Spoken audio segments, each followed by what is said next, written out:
What's going on, guys? Back here with another video. As you can tell from the title of the video, I'm not sure on my title yet, but I know I'm going to use the word.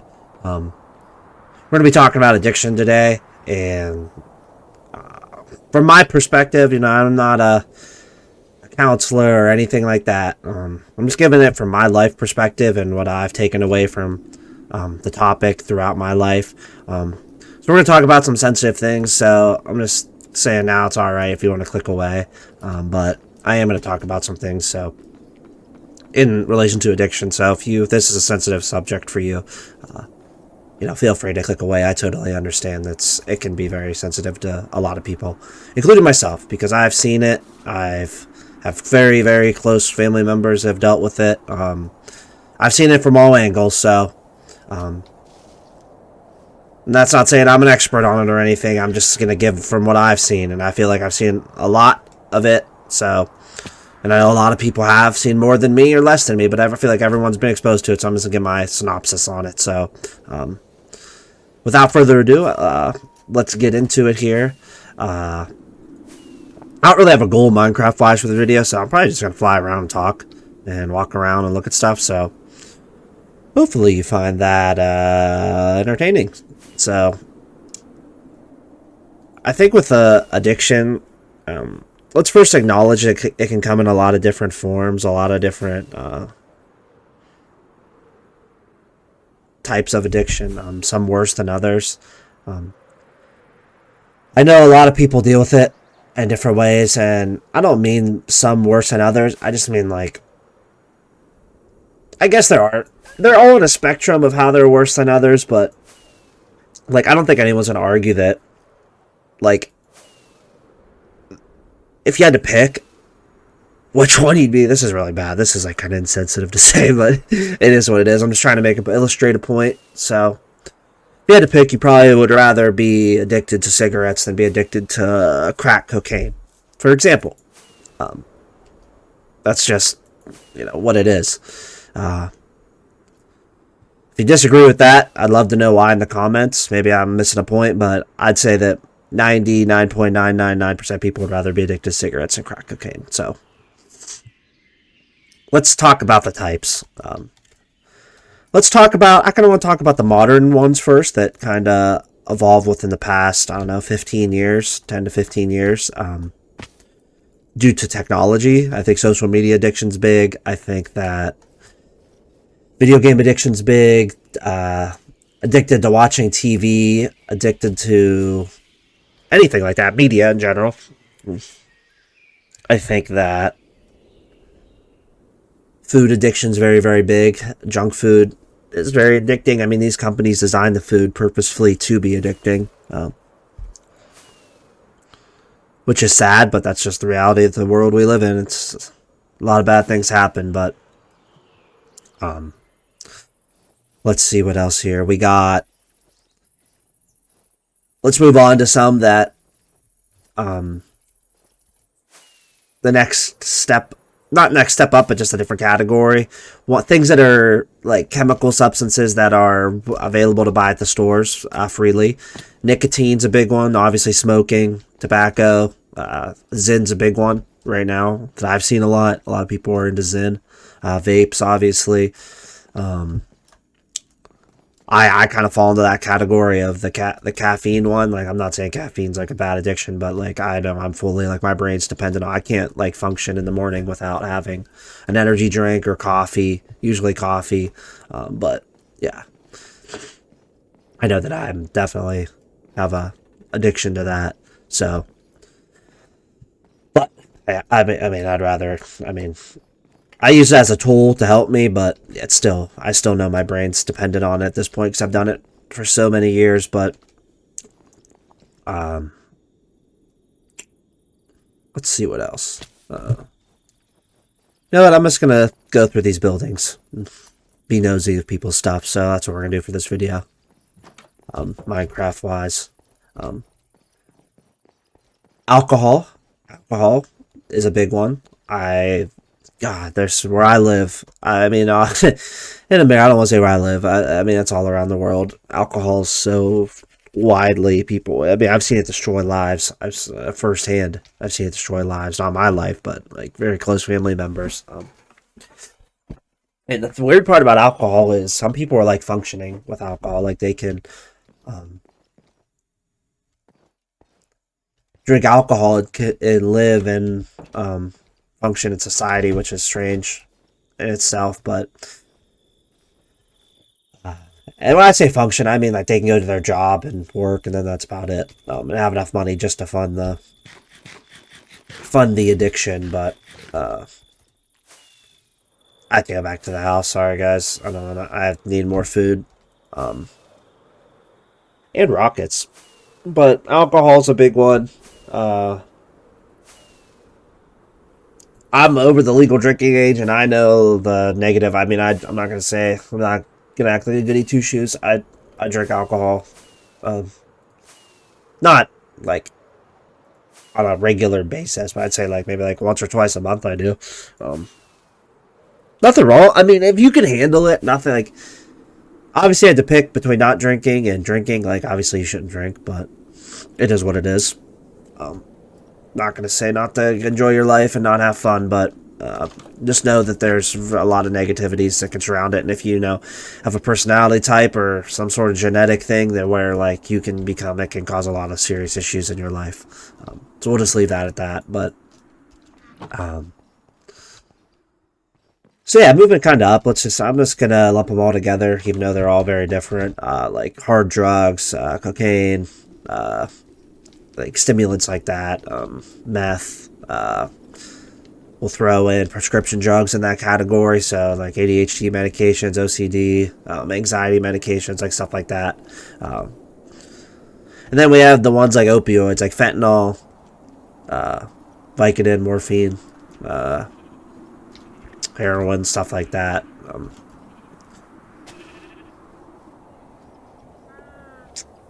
Yeah, you guys get the point. Well, I mean, with that category, I don't think I need to elaborate on. Those are kind of more the ones you think of when people like try to give you talk about like don't get addicted to drugs. That's probably more the drugs you think about. So, uh, yeah. So now that we kind of got that covered, oh yeah. So let's. Okay, I didn't mean to abruptly cut like that, but before we talk about ways to manage it and like strategies I've seen and just stuff throughout life, let's talk about. I can think of one right now, but there are probably more that are more like unknown addictions that are kind of like not talked about as much, but are definitely an addiction. I've seen them more on YouTube, and I'm not gonna say the word because I don't know if I'll get like my channel like striked or whatever. But we'll just say adult video addiction. I know a lot of people struggle with that. Yeah, kind of one that's like not like talked about as much in my opinion, but I think it's a very very bad addiction. I think it can lead people down very bad paths. But yeah, we'll leave it at that. So now that we kind of talked about all the different forms of the way addiction can fall into, I think it's important to kind of talk about it from both perspectives.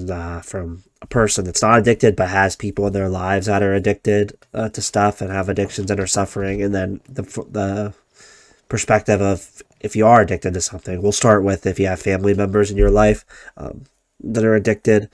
I think the best thing you can do is not judge and not be like, oh, I know a lot of people could get in the mindset of being like, well, I'm not addicted, how'd they get addicted to something, I mean, some people can get in the mindset of thinking they're better than that person for, oh, they're just weak minded, they got addicted. I don't get addicted to things, but if you're like that, I don't really know what to tell you. I think that's just so bad. That's just so insensitive. It's just the wrong way to think. Um, but yeah, but if you're like not confused to how you should act or something, in my opinion, I think you should treat people with empathy and kindness and respect and try to be as helpful as you can. I know from talking to people that were addicted that have went to like rehab and like got help that you can show someone what to do, but they're not going to be ready till they want to be ready to change their life. You know, you can lead the horse to water, but you can't force the horse to drink it. And it's kind of what comes to my mind in this when talking about this. Um, People aren't going to want to change till they're ready to change, but you can always be that person that has empathy and caring that's always going to be there willing to help them no matter what they do. I think if God can forgive us and help us no matter what we do, that we can help people that struggle, and when they're ready to change, they're ready to change, and I'll always be there for them. Some people, when they are ready to change, are ready to change, and they're willing to do anything, but they just don't know what to do. And that's where you could come in, help them get set up to go somewhere, get help, talk to someone, whatever. So always have that empathy, always have that respect, especially with family members. It's an embarrassing thing when you have to ask for help, and you don't want to make it any harder for the person that's willingly ready to change, but you can't force someone to change. That's where I'm going to leave it at that. But always have the respect and empathy and willingness to help when that person is ready, no matter what. You never know their path to get to where they were and how they developed that addiction. But so you can't judge, and you have no clue where those people come, like how it's stemmed. But we'll just leave it at that. So let's flip the page to if you are addicted to something. I think if you're in the addiction itself, you're not really going to know. You're not really going to care about what you're doing. You're just going to keep doing it and doing it. But I think you can get to a stage where, like, you know what you're doing is wrong and you want to change, but you're still doing it. But, but you kind of get to where it's kind of something bad's going to happen from it, or you just want to change or whatever. But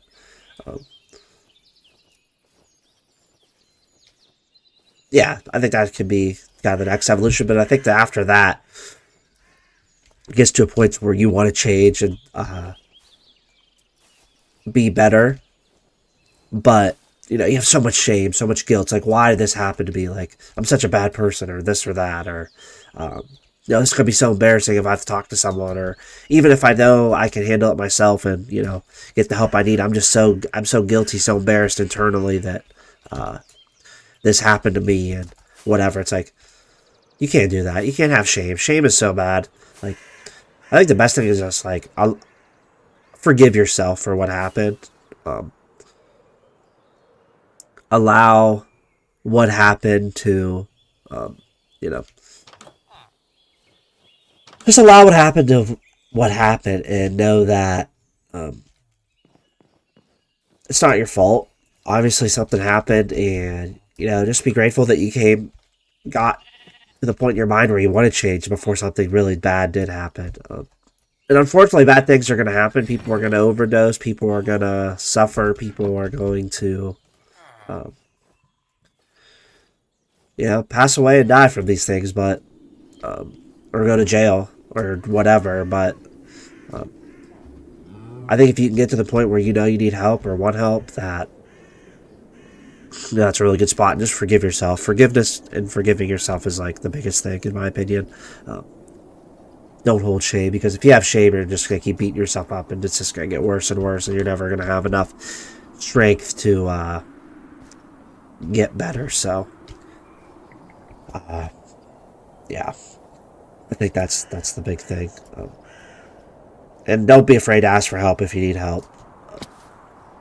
So I've went on quite long about this video.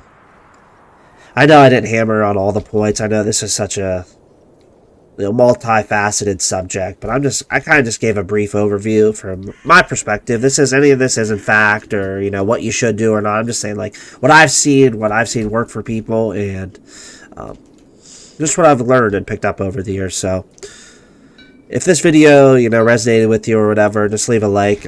If you have a story you want to share in the comments, go ahead. I mean, you can help someone out. But you don't have to. I'm not saying you have to, but yeah, this is a good community of people.